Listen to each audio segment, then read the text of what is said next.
No, bueno, no, lo que sí que sería importante, antes has dicho, te has hecho tú mismo una pregunta que es la siguiente, y es saber si la magia blanca había podido tener alguna influencia en la historia.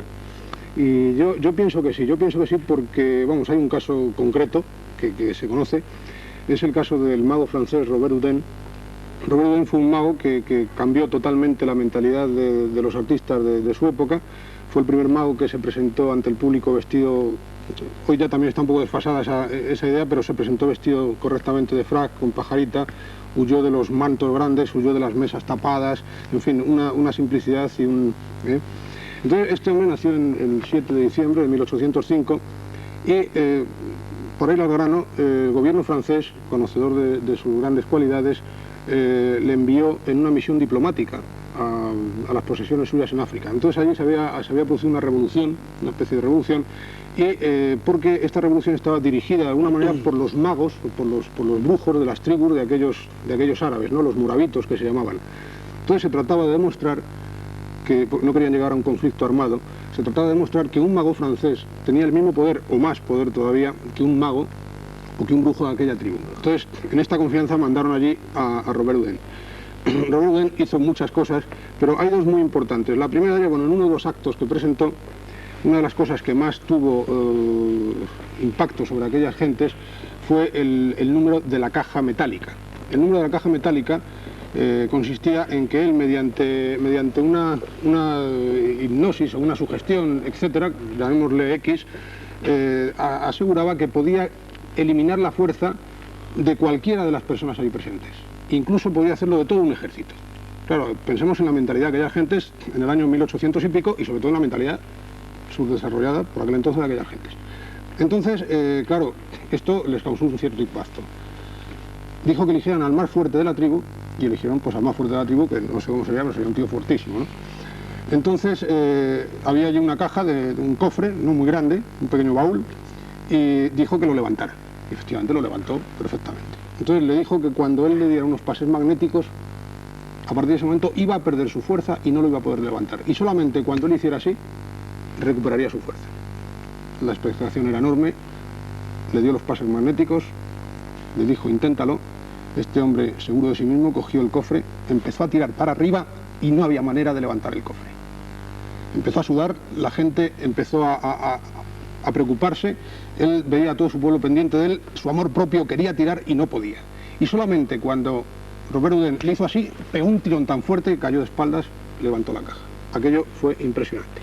A continuación presentó el número de El hombre indestructible. El hombre indestructible es un experimento que ha tenido historia en el ilusionismo, por lo que contaré luego, pero en aquel momento tuvo una especial significación.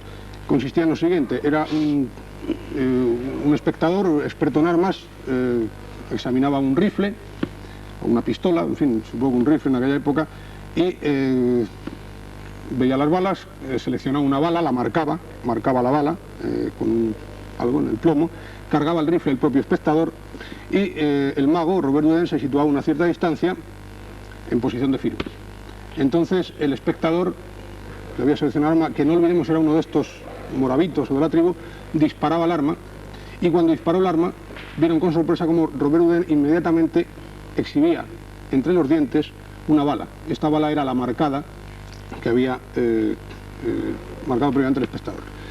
Entonces, a los pocos días, en una tournée que hacía Robert Houdin, ya soy breve porque esto, en fin, es largo pero merece la pena porque viene un poco a responder a si ha influido en la historia hasta qué punto, ¿no?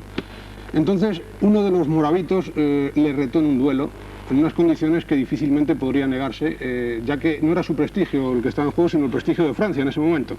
Entonces aceptó el reto, un duelo a pistola, hicieron todos los preparativos preliminares, etcétera, etcétera.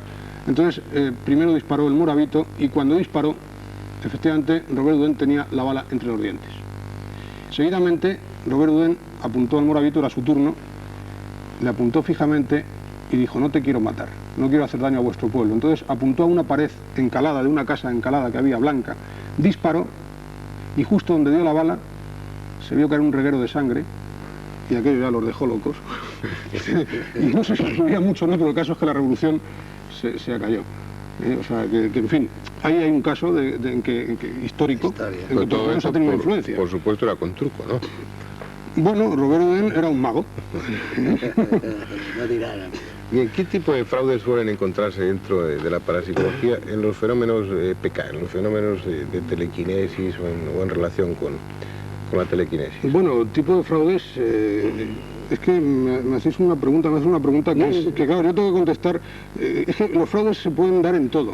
O sea, yo no digo que todo lo que se ha visto por ahí de fenómenos de telequinesia o de telepatía, yo no digo que sea mentira, mucho menos.